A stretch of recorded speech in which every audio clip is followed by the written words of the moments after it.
Hej og velkommen til andet klip i min lille videolog fra mit tanzanianske eventyr. I dag er den 4. august 2013, og jeg har nu været i Tanzania i 8 dage. Ja, det er 8 dage siden jeg landede ude i lufthavnen i Dar es Salaam. Det i sig selv var en spændende oplevelse, fordi at du ved, man kommer til et sted, og alt hvad man har kunne få at vide om visumregler og sådan noget, det har været sådan en lille smule flygtigt. Så jeg ved ikke helt, hvad man går ind til, og så står man i en kø og har udfyldt de her visumpapirer, og så viser det sig, at der er fuldstændig meget, man har skrevet på dem, ikke? Fordi det skal bare igennem deres system, og så, så får man det i sit visum, og så kan man komme ind i landet.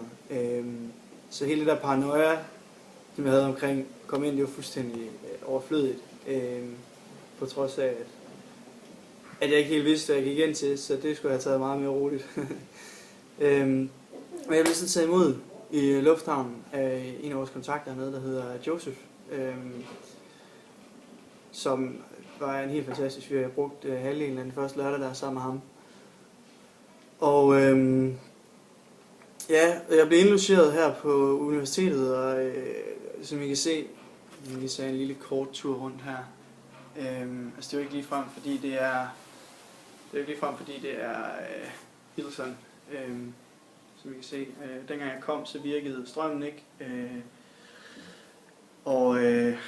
Så det var sådan lidt chok. Wow, de var ikke helt klar til at komme og sådan noget, så der skulle lige gøres rent. Så det var alt det der, det var sådan lidt kaotisk. Se, det er min seng herovre. Det her jeg sover. I kan se myggenettet, det lærer man ret hurtigt at sætte pris på hernede. Jeg har nok fået de første 50 myggestik. Her er 6 i min pande, som nu er væk, heldigvis. Men det var en lidt speciel oplevelse. Det har jeg sgu aldrig prøvet for at have myggestik i panden. Så. Anyway, mandag. Ja, jeg skal lige starte med at sige, de første 2 dage der, efter jeg blev indlogeret, der jeg var meget spændt og sådan noget. Men jeg kom jo lørdag morgen. Jeg fandt i løbet af dagen, der viste Joseph mig, hvor det var shoppingcenter og sådan noget, så jeg lige kunne tage ned og købe de ting, jeg fik brug for. Så det var rigtig fint at få styr på det, og lige finde lidt til rette her. Så søndag kom de fleste af de andre danskere så, inden vi skulle starte på sommerskolen mandag. Og det har vi så faktisk været i gang med lige siden sommerskolen. Altså det har været virkelig hårdt program den sidste uge. Vi har været presset helt op. Vi har ikke haft ret mange timer fri, kan jeg sige. Men det har også været fint. Vi har lært rigtig meget af det.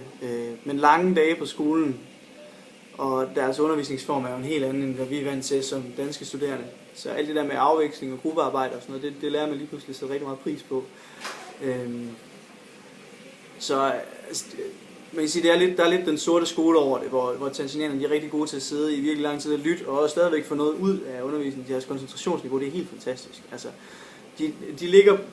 de sidder stadigvæk med deres mobiltelefoner og Facebook og laver alt muligt andet i løbet af timerne, men alligevel så har de intelligente spørgsmål at stille 3 timer senere til noget, som er foregået for længe siden. Så det er ligesom, de ligger på 80%, og det kan de bare blive ved med i dagvis nærmest. Hvor jeg bare kan mærke, at mit eget koncentrationsniveau, det er elendigt i forhold til deres. Der går 5 minutter. Hvis ikke der sker noget, så er jeg sat, så er jeg væk et andet sted. Så det har været en stor udfordring. Jeg lige får lov at hilse på John, som lige er kommet ind her. John, kan du lige sige hej? Hej. Det er til alle mine og vores danske venner, familie, hvor jeg er på Facebook. Vi hygger os.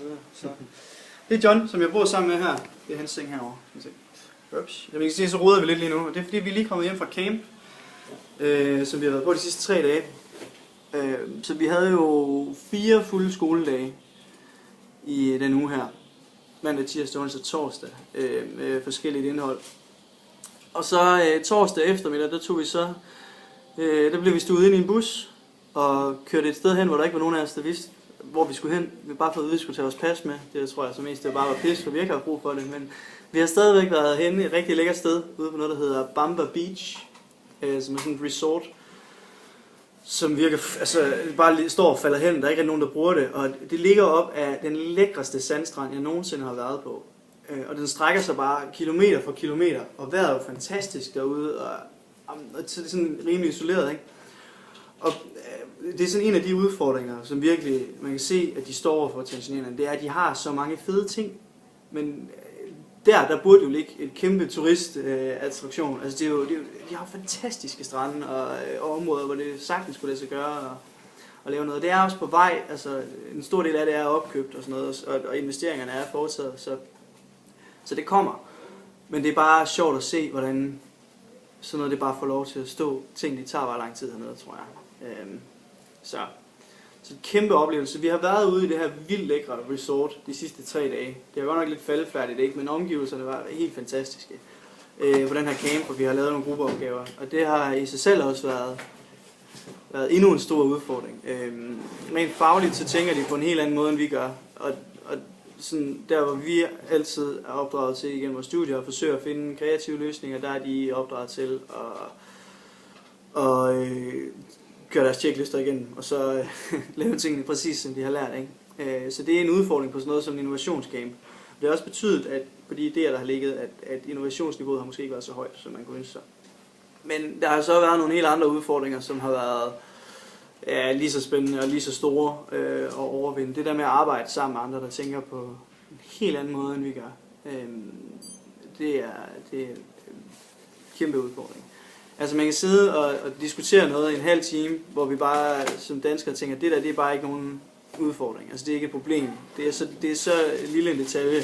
Og nu ved jeg, at der er nogle af jer hjemme, der griner, fordi I synes, jeg er mega detaljeorienteret. Men så skulle I bare prøve det hernede. Det er vanvittigt. Og så, selvom man aftaler noget efter den her halve times diskussion om ingenting, så går der 2 timer, og så er der lige pludselig en, der udbryder. Men vi kunne egentlig også, og så være tilbage i den samme diskussion, og vi har altså afsluttet det, ikke?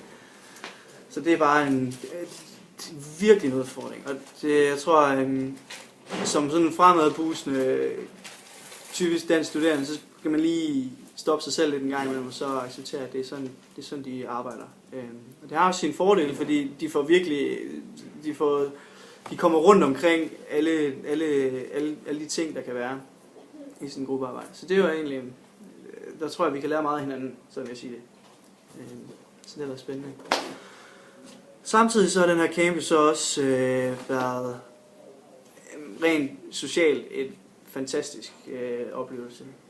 De er vildt gode til at hygge sig og have det godt sammen og løsne op med hinanden, uden egentlig at have behov for at have nogen sådan, altså have nogen anledning til det. De gør det bare. I går havde en af arrangørerne hernede legnet op med, så havde de lige sørget for, at der lige var et musikanlæg, og så lavede de et bål på stranden. Og så var der bare en fantastisk stemning omkring det her bål, og var det hele aften. Det var virkelig, virkelig fedt at opleve det. Det tror jeg også, vi kan lære rigtig meget af som danskere. At det behøver ikke være så svært at have a good time, som de siger. En anden ting, jeg vil gerne fortælle om, det er vores...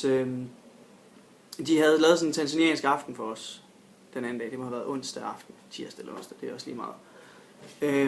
Hvor de havde arrangeret middag, og der var lokal band, eller orkester, eller gruppe, eller hvad man kalder det, der var der optræde. Det er en kæmpe oplevelse. De har så mange selskabsdanse og sådan noget, som de alle sammen kender.